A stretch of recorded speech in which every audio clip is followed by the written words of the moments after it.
वायुमंडल संगठन व संरचना। पृथ्वी के गैसीय आवरण को ही वायुमंडल कहा जाता है। वायुमंडल दो शब्दों से बना है, वायु प्लस मंडल। मंडल का अर्थ घेरा होता है, अर्थात वायु या गैस का घेरा जो पृथ्वी के ऊपर चारों तरफ अदृश्य रूप में विद्यमान है। सामान्य रूप से यह कहा जा सकता है कि वायुमंडल एक घना गैसों का आवरण है जो पृथ्वी को चारों ओर से लिफाफे के रूप में घेरे हुए हैं। वह धरातल द्वारा गुरुत्वाकर्षण के द्वारा जुड़ा हुआ है। यह रंगहीन, गंधहीन व स्वादहीन होता है। इसकी अनुमानित ऊंचाई हजारों किलोमीटर है। पृथ्वी पर हमेशा वायुमंडलीय भार बना रहता है। वायुमंडल का संगठन, कंपोजिशन ऑफ एटमॉस्फेयर। वायुमंडल में विभिन्न प्रकार की गैसें, जलवाष्प व धूलकण पाए जाते हैं। संपूर्ण वायुमंडलीय संगठन का 50% भाग 6 किलोमीटर की ऊंचाई तक, जबकि 97% भाग 29 किलोमीटर की ऊंचाई तक पाया जाता है। वायुमंडल में विभिन्न प्रकार की गैसों का अनुमान इस प्रकार होता है। Nitrogen 78.0, oxygen 20.9, argon 0.9, carbon dioxide 0.03, neon 0.001, helium 0.0005, ozone 0.0006, hydrogen 0.0005 व अन्य 0.0075। वायुमंडल में गैस, जलवाष्प और धूलकण पाए जाते हैं। ये सभी मिलकर वायुमंडल का निर्माण करते हैं। गैसें, यद्यपि वायु कई प्रकार के गैसों का मिश्रण है, किंतु मुख्य रूप से इसमें दो ही गैसें नाइट्रोजन व ऑक्सीजन मिलती है, जो संपूर्ण वायुमंडल में अपना 99% स्थान रखती है। इनमें से सर्वाधिक महत्वपूर्ण व समस्त जीवधारियों के लिए अनिवार्य गैस ऑक्सीजन है, जिसके अभाव में कोई भी प्राणी जीवित नहीं रह सकता। इसके अतिरिक्त प्रज्वलन के लिए यह गैस नितांत आवश्यक है। वायुमंडल में नाइट्रोजन गैस का महत्वपूर्ण कार्य ऑक्सीजन को तनु करके प्रज्वलन का नियमन करना है। वनस्पतियों के विकास में भी नाइट्रोजन का विशेष महत्व होता है। तीसरी महत्वपूर्ण गैस कार्बन डाइऑक्साइड है, जो वस्तुओं के जलने से व विभिन्न जीवधारियों के श्वसन क्रिया के फलस्वरूप वायुमंडल में मिल जाती है। वनस्पतियां इसका उपयोग प्रकाश संश्लेषण या खाना बनाने में करती है। कार्बन के द्वारा वनस्पतियां अपने उत्तकों का निर्माण करती है व इसके द्वारा छोड़े गए ऑक्सीजन का उपयोग जीवधारी अपने जीवन को श्वसन क्रिया के लिए करते हैं।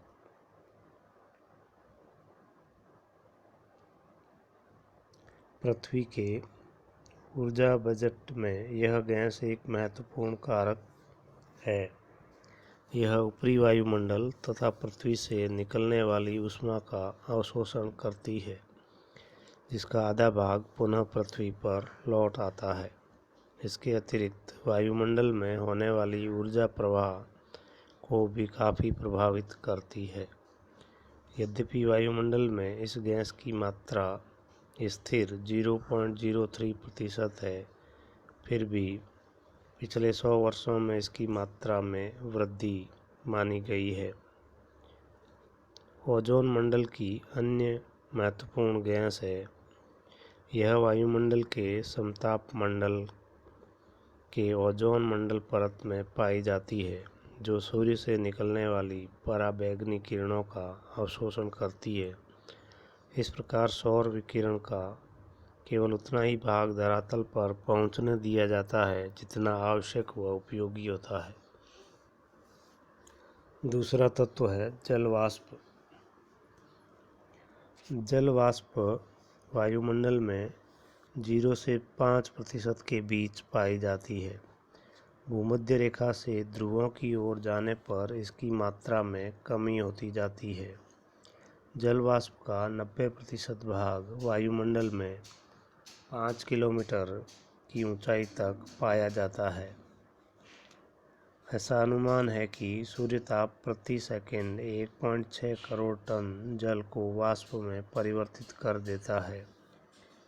यदि वायुमंडल में उपस्थित समस्त जल वाष्प को पृथ्वी पर एक साथ गिरा दिया जाए तो धरातल पर 2.5 सेंटीमीटर ऊंचा जल एकत्रित हो जाएगा। वायुमंडल में होने वाली सभी क्रियाएं जैसे बादल, वर्षा, तुषार, हिमपात, ओस तथा ओला आदि जलवाष्प पर आधारित होते हैं। यह सौर विकिरण तथा पार्थिव विकिरण के कुछ भाग को सोख लेता है। वायुमंडल की स्थिरता भी इसके द्वारा नियंत्रित होती है। तीसरा तत्व है धूल कण। सूर्य के प्रकाश में धूल के ठोस तथा सूक्ष्म कण स्वतंत्रता पूर्वक घूमते नजर आते हैं।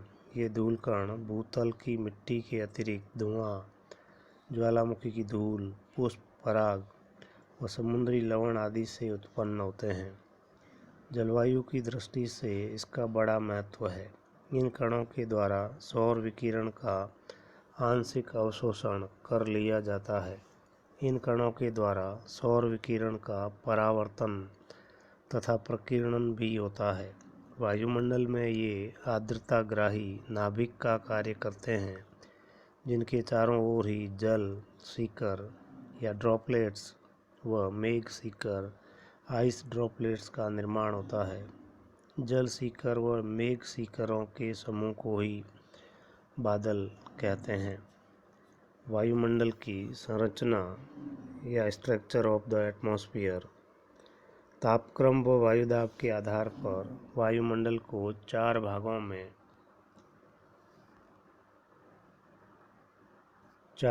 में बांटा जाता है।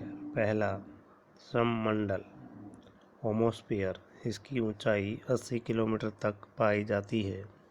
इसमें विभिन्न गैसों की मात्रा विशेष परिवर्तन नहीं पाया जाता है। तापक्रम के आधार पर इसे 3 भागों में बांटते हैं। पहला, क्षोभ मंडल या परिवर्तन मंडल। यह वायुमंडल की सबसे निचली और सघन परत है, जिसमें वायुमंडल के कुल भार का 75% भाग केंद्रित है। वायुमंडल की यह सर्वाधिक महत्वपूर्ण परत है, क्योंकि सभी मौसमी घटनाएं जैसे कोहरा, बादल, ओला, तुषार, आंधी तूफान, वर्षा, मेघ गर्जन, विद्युत प्रकाश इसी भाग में घटित होती है। ऊंचाई में वृद्धि के साथ तापमान में गिरावट इस परत की सबसे बड़ी विशेषता है। इसमें ताप ह्रास दर औसतन 1 डिग्री सेंटीग्रेड 165 मीटर अथवा 6.5 डिग्री सेंटीग्रेड प्रति 1000 मीटर होता है, जिसे प्रसामान्य ताप पतन दर कहते हैं। इसकी ऊंचाई 6 किलोमीटर से 16 किलोमीटर के बीच है। इसकी ऊंचाइयों पर अक्षांशों तथा मौसम के परिवर्तन का प्रभाव पड़ता है, अर्थात विषुवत रेखा से ध्रुवों की ओर जाने पर ऊंचाई घटती जाती है। इसके अतिरिक्त ग्रीष्म ऋतु में इसकी ऊंचाई अधिक और शीत ऋतु में कम पाई जाती है। क्षोभ मंडल के शीर्ष भाग पर स्थित संक्रमण स्तर को, जो इसे समताप मंडल से अलग करता है, क्षोभ सीमा अथवा ट्रोपोपाज कहा जाता है। इसकी मोटाई 1.5 किलोमीटर पाई जाती है। इसकी ऊंचाई का संबंध समुद्र तल के तापमान व वायुदाब से होता है। यह सभी प्रकार के मेघों तथा तूफानों की बाह्य सीमा निर्धारित करती है। सभी प्रकार के संवहन घटनाओं का यहाँ अंत हो जाता है। दूसरा, समताप मंडल। इस मंडल में तापक्रम लगभग समान होता है। इसकी ऊंचाई के विषय में मतभेद है। धरातल से इसकी ऊंचाई 30 किलोमीटर तक मानी जाती है। कुछ वैज्ञानिक 50 किलोमीटर तक भी मानते हैं। इसमें समताप रेखाएं समानांतर न होकर लंबवत होती है। इस मंडल की मोटाई ध्रुवों पर सबसे अधिक होती है। यह मंडल मौसमी हलचल से रहित होता है। इसकी सब खोज टिजरेंस डी बोल्ट ने 1902 में की थी। 50 किलोमीटर की ऊंचाई पर समताप मंडल सीमा या स्ट्रेटोपोज की संक्रमण पेटी पाई जाती है, जो इसे मध्य मंडल से अलग करती है। इसमें 15 से 35 किलोमीटर के बीच ओजोन मंडल पाई जाती है। जीवित पदार्थों के लिए यह एक रक्षा कवच का काम करती है। इस आवरण के कारण सूर्य से आने वाली पराबैंगनी किरणें पृथ्वी सतह पर नहीं पहुंच पाती है, क्योंकि यह गैस इन विकिरण तरंगों को अवशोषण कर लेती है। संपूर्ण सौर किरणों की मात्रा में पराबैंगनी किरणें अथवा लघु तरंगों की मात्रा 6% होती है। ओजोन मंडल द्वारा इस 6% मात्रा का अवशोषण कर लिया जाता है और उसमें से केवल 2% किरणें ही धरातल तक पहुंच पाती है। ओजोन मंडल में ओजोन O3 गैस, जिसमें ऑक्सीजन के 3 अणु होते हैं, पाए जाते हैं। ऐसा माना जाता है कि यह परत निरंतर फ्लोरोकार्बन के कारण पतली हो रही है। तीसरा मंडल, जिसे मध्य मंडल कहते हैं, वायुमंडल में इसकी ऊंचाई 50 से 80 किलोमीटर के बीच मानी जाती है। इसमें तापमान में ऊंचाई के साथ ह्रास होता जाता है। सूर्य के प्रकाश में यह परत रेडियो तरंगों को अवशोषित करती है। यही कारण है कि दिन में कम आवृत्ति पर भी रेडियो ट्रांसमिशन प्राप्त होता है।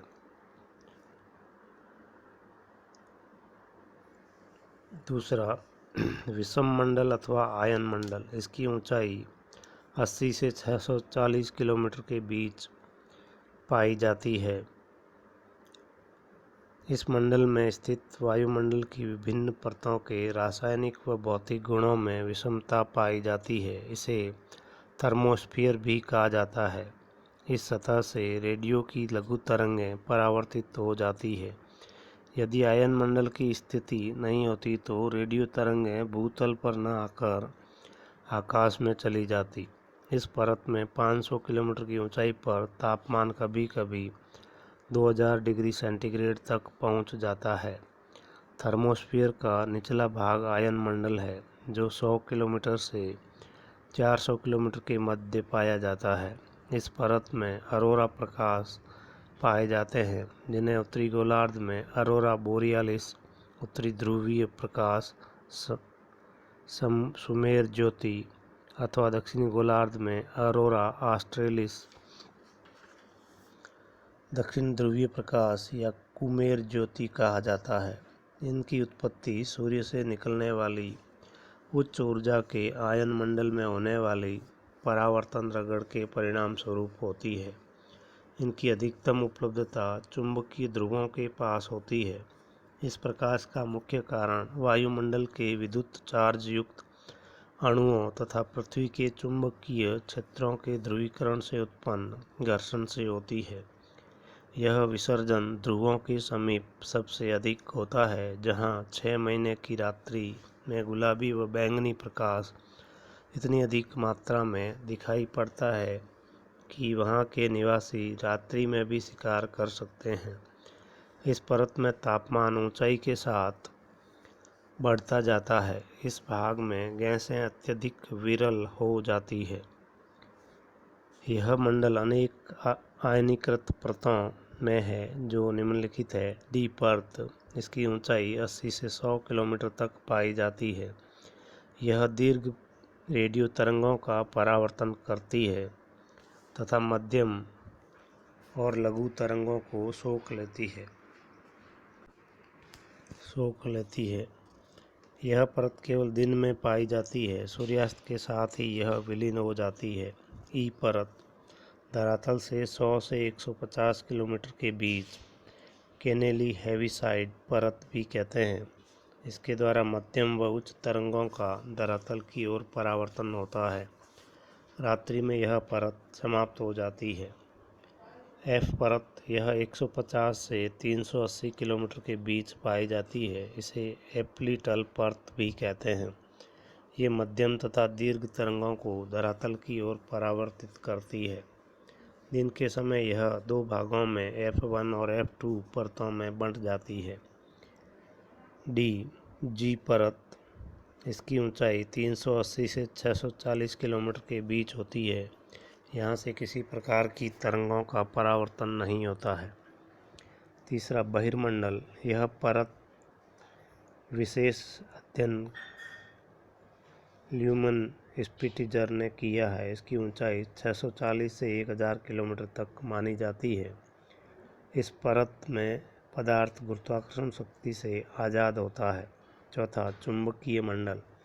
1000 किलोमीटर से ऊपर का भाग इसके अंतर्गत सम्मिलित किया जाता है।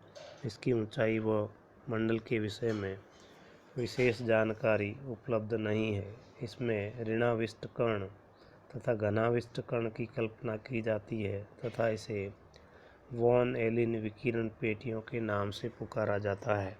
इस प्रकार वायुमंडल की संरचना विभिन्न पेटियों के द्वारा होती है, जिनकी संरचना और विशेषताएं अलग अलग होती है।